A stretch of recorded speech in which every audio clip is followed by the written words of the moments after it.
I'm about to drive 4,000 kilometers across Europe. This is no ordinary road trip.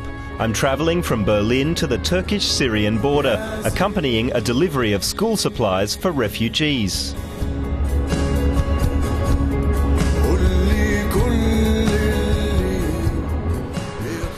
My journey begins here at the Queen Louise Foundation, a private school in Berlin. Annegret Hoffmann is a teacher here. She's organised our trip and she's still doing some last-minute preparations. Annegret's husband comes from Syria. The couple founded an organisation called Chusur, or Bridge. Annegret tells me that Chusur functions as a link between supporters and donors in Germany and organisations that work in and around Syria. Many of the supporters come from the school itself, teachers and students. They've collected donations and even held bake sales to raise money. It surprises me how much interest the students take in the fate of Syrian children and how much thought they put into the crisis there. We don't know what's legitimate and what isn't, says this pupil. If we were to support the rebels, well, the rebels recently kidnapped some UN blue helmets. That was a very questionable action. So I don't think we can simply support the rebels without question. That's why I think helping the refugees is the best that we can do. Principal Jens Stiller agrees. Without him, this project wouldn't have been possible. The project here at the school shows that these are real people, he says, and their problems are real problems. We can see those problems if we choose to look. Our project says, hey, we want to put a spotlight on Syria. We can look more closely at the situation. And we're also saying that Germany can do more to engage with what's happening. Germany has offered 120 million euros of aid for Syrian refugees and has granted asylum to some. But Annegret wants to do something personal to help. Now we're packing.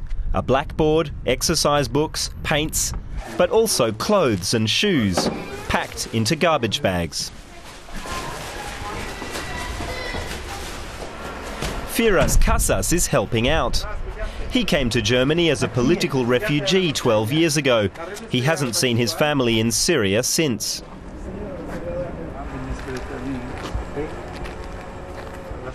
We're trying to help these people, says Firas. They're in a difficult and hopeless situation. We're collecting donations. It's a modest contribution. Hopefully we might be able to expand the operation and make it better.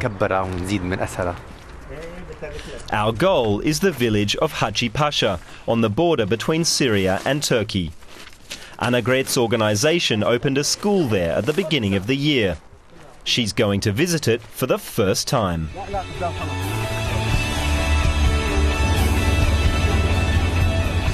Now we're on the road.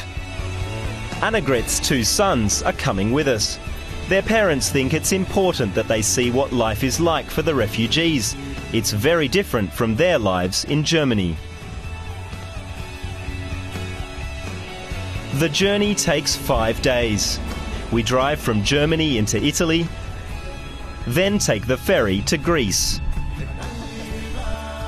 We're exhausted, but full of excitement and anticipation. The family's positive mood infects me too. I even take my turn behind the wheel. We keep changing drivers until we reach our goal. Haji Pasha. جاهزين? Haji Pasha lies just meters from the Syrian border. Those meters are the difference between safety and a war zone. This is the school that was built by the organisation. There are 45 students in 2 groups. Chusur pays the rent and pays the teacher, Rose. Rose earns the equivalent of 200 euros per month. That's about 1/3 of the average wage for Turkish teachers. Rose tells me how happy she is to be teaching again. She also fled the violence in Syria. I showed the children the route of our trip on the map. It's only now that I realise just how far I am from my life in Germany. Annegret has already begun distributing exercise books. The children are confident around her. There's no hint of shyness in them. We start off by playing games. It's amazing to me how happy they look, considering everything they've been through.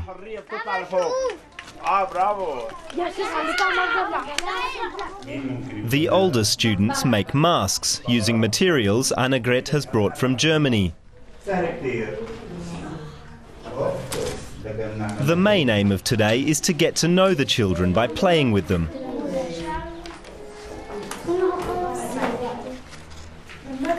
I discover that some of the children don't know how to use scissors or glue.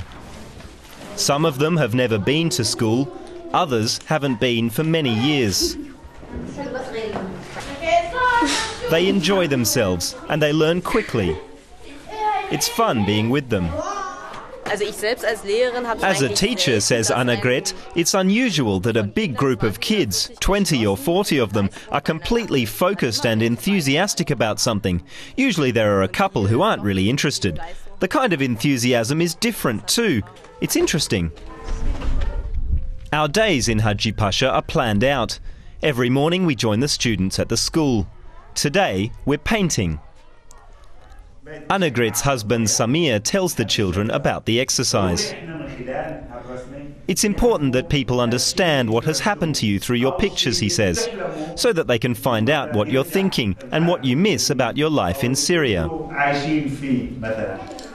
Annegret plans to put the pictures on display at her school in Berlin. I find them overwhelming.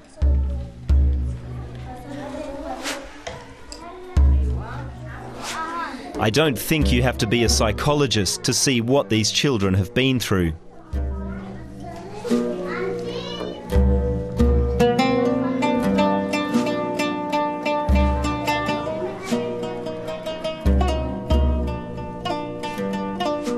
The pictures, like this one, are deeply moving.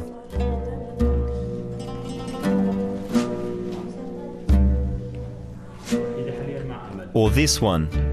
It's a picture of a dove that's been shot. At first I thought it was a peace dove, says Annegret.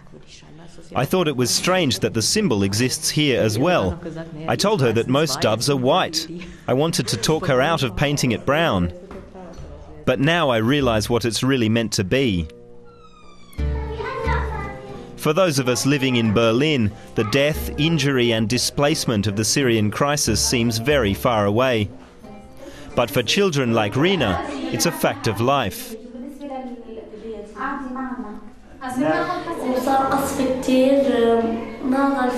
We kept getting bombed, she says. Nobody helped us. So Dad brought us here. It was really sad to leave our home and our school and everything. It was difficult, but Dad decided, so we had to. So they ended up here. Haji Pasha seems to be a poor place. Normally the population is 2,500. Now it's double that because of a stream of refugees fleeing Syria. Most of them live in emergency shelters like this. 41 families live in this hall. They've hung up blankets to give themselves some privacy. They tell me they get support from international aid organisations, but it's not enough. They need more milk powder, nappies, medicine and mattresses. They also have no shower. While filming in the village, I meet a local council worker. He tells me that refugees have been coming to the village for 2 years now. Nobody caused any problems, and the local women helped them. They even bake bread for them. But children like Aya find it hard to feel at home here. She lovingly looks after her disabled brother. He never leaves her side. I don't like it here, she says. I miss my sister. She's married and she still lives in Syria. In Syria, says Turaya, there were always bombs and grenades going off. My dad said, tomorrow we're going to Turkey. The very next day we were here. Turaya takes me to her house to show me around. Her family has rented a small apartment. So far they still have enough savings. Her mother and father were doctors in Syria. At the beginning of the revolution, my wife said it would only last a few months, says Turaya's father. The months turned into a year. After that, I stopped counting the months. It could still be going on for years. For Maram, one of the girls from the school, the thought of living like this for that long is too much. The only thing I want, she says, is to see my friends again and to go back to my old school. Every morning when I see the Turkish kids going to school happy, I think, why aren't we allowed to do that?